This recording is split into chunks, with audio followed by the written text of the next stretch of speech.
नमस्कार भक्तजनों, आज मैं आपको सोमवार व्रत की कथा सुनाऊंगी। जैसे कि आप सब जानते हैं कि सोमवार का दिन भगवान शिव को समर्पित है।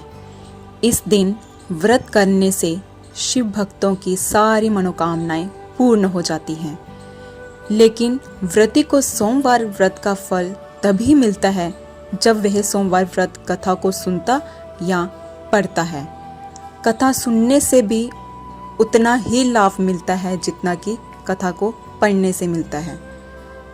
तो ध्यानपूर्वक सुनिएगा सोमवार की व्रत की कथा। तो आइए आरंभ करते हैं। एक बार भगवान शिव जी पार्वती जी के साथ भ्रमण करते हुए मृत्युलोक की अमरावती नगर में पहुंचे। उस नगर के राजा ने भगवान शिव का एक विशाल मंदिर बनवा रखा था। शिव और पार्वती उस मंदिर में रहने लगे। एक दिन पार्वती ने भगवान शिव से कहा, हे प्राणनाथ, आज मेरी चौसर खेलने की इच्छा हो रही है। पार्वती की इच्छा जानकर शिव पार्वती के साथ चौसर खेलने बैठ गए। खेल प्रारंभ होते ही उस मंदिर का पुजारी वहां आ गया। माता पार्वती जी ने पुजारी जी से पूछा कि हे पुजारी जी, यह बताइए कि इस बाजी में किसकी जीत होगी। तो ब्राह्मण ने कहा कि महादेव जी की। परंतु चौसर में शिव जी की पराजय हुई और माता पार्वती जी जीत गई। तो तब ब्राह्मण को उन्होंने झूठ बोलने के अपराध में कोढ़ी होने का श्राप दिया। शिव के बहुत समझाने पर भी पार्वती नहीं मानी और उन्होंने ब्राह्मण को श्राप दे दिया। शिव और पार्वती उस मंदिर से कैलाश पर्वत लौट गए। पार्वती जी के श्राप के कारण पुजारी कोढ़ी हो गया। नगर के स्त्री पुरुष उस पुजारी की परछाई से भी दूर दूर रहने लगे। कुछ लोगों ने राजा से पुजारी के कोढ़ी हो जाने की शिकायत की तो राजा ने किसी पाप के कारण पुजारी के कोढ़ी हो जाने का विचार कर उसे मंदिर से निकलवा दिया। उसकी जगह दूसरे ब्राह्मण को पुजारी बना दिया। कोढ़ी पुजारी मंदिर के बाहर बैठकर भिक्षा मांगने लगा। कई दिनों के पश्चात स्वर्गलोक की कुछ अप्सराएं उस मंदिर में पधारी और उसे देखकर कारण पूछा। पुजारी ने उन्हें भगवान शिव और पार्वती जी के चौसर खेलने और पार्वती जी के शाप देने की सारी कहानी सुनाई। तब अप्सराओं ने पुजारी से 16 सोमवार का विधिवत व्रत रखने को कहा।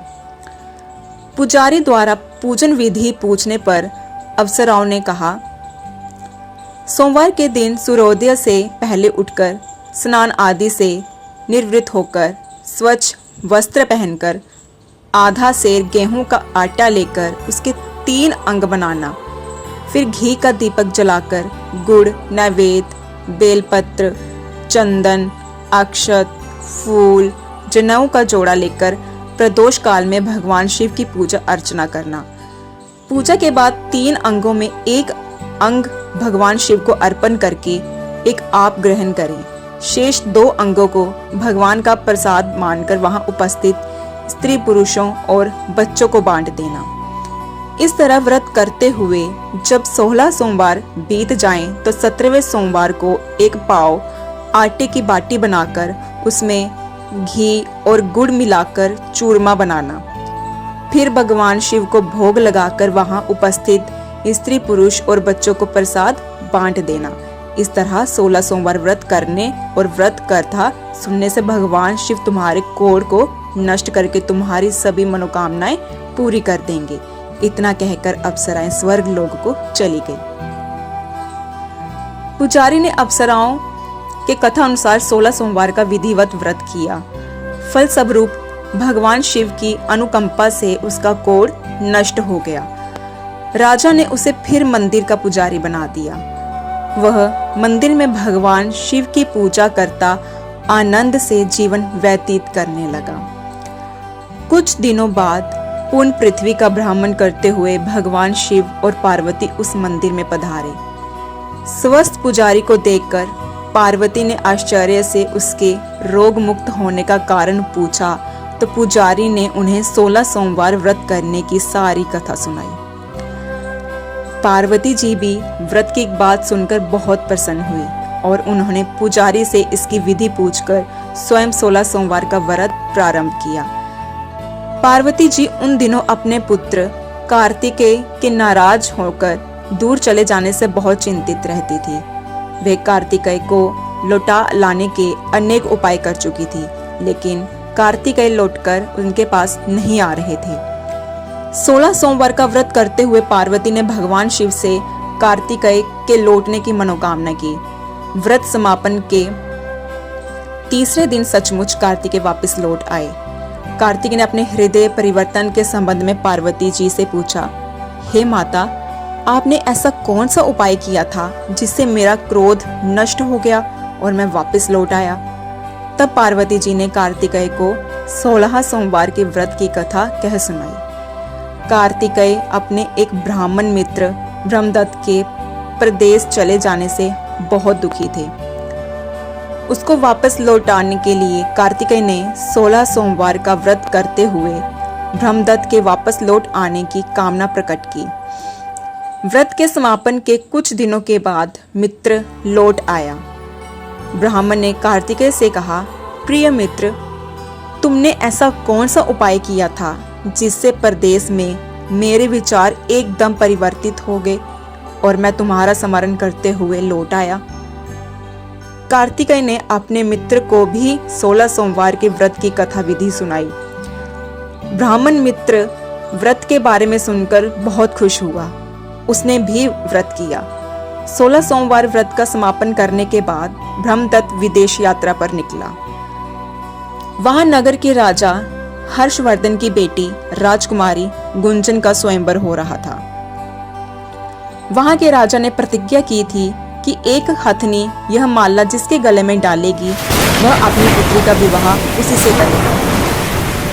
ब्राह्मण भी उत्सुकतावश वहां गया।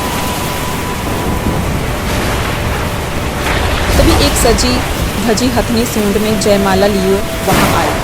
हथनी ने ब्राह्मण के गले में जयमाला डाल दी। फलस्वरूप राजकुमारी का विवाह ब्राह्मण से हो गया। एक दिन उसकी पत्नी ने पूछा, हे प्राणनाथ, आपने कौन सा शुभ कार्य किया था जो उस हथनी ने राजकुमारों को छोड़कर आपके गले में जयमाला डाल दी? ब्राह्मण ने 16 सोमवार व्रत की विधि सुनाई। अपने पति से 16 सोमवार का महत्व जानकर राजकुमारी ने पुत्र की इच्छा से 16 सोमवार का व्रत किया। निश्चित समय पर भगवान शिव की अनुकंपा से राजकुमारी के एक सुंदर, सुशील व स्वस्थ पुत्र पैदा हुआ। पुत्र का नामकरण गोपाल के रूप में हुआ। बड़ा होने पर पुत्र गोपाल ने भी मां से एक दिन प्रश्न किया कि मैंने तुम्हारे ही घर में जन्म लिया, इसका क्या कारण है? माता गुंजन ने पुत्र को 16 सोमवार व्रत की जानकारी दी। व्रत का महत्व जानकर गोपाल ने भी व्रत करने का संकल्प किया। गोपाल जब 16 वर्ष का हुआ तो उसने राज्य पाने की इच्छा से 16 सोमवार का विधिवत व्रत किया। व्रत समापन के बाद गोपाल घूमने के लिए समीप के नगर में गया। वहां के वृद्ध राजा ने गोपाल को पसंद किया और बहुत धूमधाम से अपनी पुत्री राजकुमारी मंगला का विवाह गोपाल के साथ कर दिया। 16 सोमवार के व्रत करने से गोपाल महल में पहुंचकर आनंद से रहने लगा। 2 वर्ष बाद वृद्ध राजा का निधन हो गया तो गोपाल को उस नगर का राजा बना दिया गया। इस तरह 16 सोमवार व्रत करने से गोपाल की राज्य पाने की इच्छा पूर्ण हो गई। राजा बनने के बाद भी वह विधिवत 16 सोमवार का व्रत करता रहा। व्रत के समापन पर 17वें सोमवार को गोपाल ने अपनी पत्नी मंगला से कहा कि व्रत की सारी सामग्री लेकर वह समीप के शिव मंदिर में पहुंचे। पति की आज्ञा का उल्लंघन करके सेवकों द्वारा पूजा की सामग्री मंदिर में भेज दी, स्वयं मंदिर नहीं गई। जब राजा ने भगवान शिव की पूजा पूरी की तो आकाशवाणी हुई, हे राजन, तेरी रानी ने 16 सोमवार व्रत का अनादर किया है, सो रानी को महल से निकाल दे, नहीं तो तेरा सब वैभव नष्ट हो जाएगा। आकाशवाणी सुनकर उसने तुरंत महल में पहुंचकर अपने सैनिकों को आदेश दिया कि रानी को दूर किसी नगर में छोड़ आओ। सैनिकों ने राजा की आज्ञा का पालन करते हुए उसे तत्काल घर से निकाल दिया। रानी भूखी प्यासी उस नगर में भटकने लगी। रानी को उस नगर में एक बुढ़िया मिली। वे बुढ़िया सूत काटकर बाजार में बेचने जा रही थी, लेकिन उस बुढ़िया से सूत उठ नहीं रहा था। बुढ़िया ने रानी से कहा, बेटी, यदि तुम मेरा सूत उठाकर बाजार तक पहुंचा दो और सूत बेचने में मेरी मदद करो, मैं तुम्हें धन दूंगी। रानी ने बुढ़िया की बात मान ली, लेकिन जैसे ही रानी ने सूत की गठरी को हाथ लगाया, तभी जोर की आंधी चली और गठरी खुल जाने से सारा सूत आंधी में उड़ गया। बुढ़िया ने उस फटकार कर भगा दिया। रानी चलते चलते नगर में एक तेली के घर पहुंची। उस तेली ने तरस खाकर रानी को घर में रहने के लिए कह दिया, लेकिन तभी भगवान शिव के प्रकोप से तेली के तेल से भरे मटके एक एक करके फूटने लगे। तेली ने भी रानी को भगा दिया। भूखी प्यास से व्याकुल रानी वहां से आगे की ओर चल पड़ी। रानी ने एक नदी पर जल पीकर अपनी प्यास शांत करनी चाहिए तो नदी का जल उसके स्पर्श से सूख गया। अपने भाग्यों को कोसती हुई रानी आगे चल दी। चलते चलते रानी एक जंगल में पहुंची। उस जंगल में एक तालाब था, उसमें निर्मल जल भरा हुआ था। निर्मल जल देकर रानी की प्यास तेज हो गई। जल पीने की लगी रानी ने तालाब की सीढ़ियां उतरकर जैसे ही जल को स्पर्श किया, तभी उस जल में असंख्य कीड़े उत्पन्न हो गए। रानी ने दुखी होकर उस गंदे जल को पीकर अपनी प्यास शांत की। रानी ने एक पेड़ की छाया में बैठकर कुछ देर आराम करना चाहा, तो उस पेड़ के पत्ते पल भर में सूखकर बिखर गए। रानी दूसरे पेड़ के नीचे जाकर बैठी। जिस पेड़ के नीचे बैठती वही सूख जाता। वन और सरोवर की यह दशा देखकर वहां के ग्वाले बहुत हैरान हुए। ग्वाले रानी को समीप के मंदिर में पुजारी जी के पास ले गए। रानी के चेहरे को देखकर ही पुजारी जान गए कि रानी अवश्य किसी बड़े घर की है, भाग्य के कारण धर धर भटक रही है। पुजारी ने रानी से कहा, पुत्री, तुम कोई चिंता नहीं करो, मेरे साथ इस मंदिर में रहो, कुछ ही दिनों में सब ठीक हो जाएगा।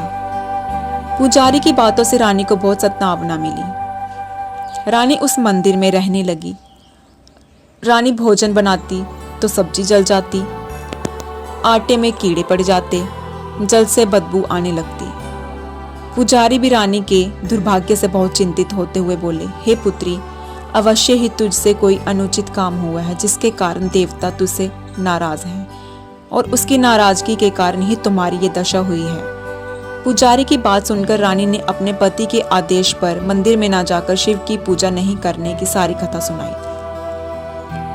पुजारी ने कहा, अब तुम कोई चिंता मत करो, कल सोमवार है और कल से तुम 16 सोमवार के व्रत करना शुरू कर दो। भगवान शिव अवश्य तुम्हारे दोषों को क्षमा कर देंगे। पुजारी की बात मानकर रानी ने 16 सोमवार के व्रत प्रारंभ कर दिए। रानी सोमवार का व्रत करके शिव की विधिवत पूजा अर्चना की तथा व्रत कथा सुनने लगी। जब रानी ने 17वें सोमवार को विधिवत व्रत का समापन किया तो उधर उसके पति राजा के मन में रानी की याद आई। राजा ने तुरंत अपने सैनिकों को रानी को ढूंढ कर लाने के लिए भेजा। रानी को ढूंढते हुए सैनिक मंदिर में पहुंचे और रानी से लौटकर चलने के लिए कहा।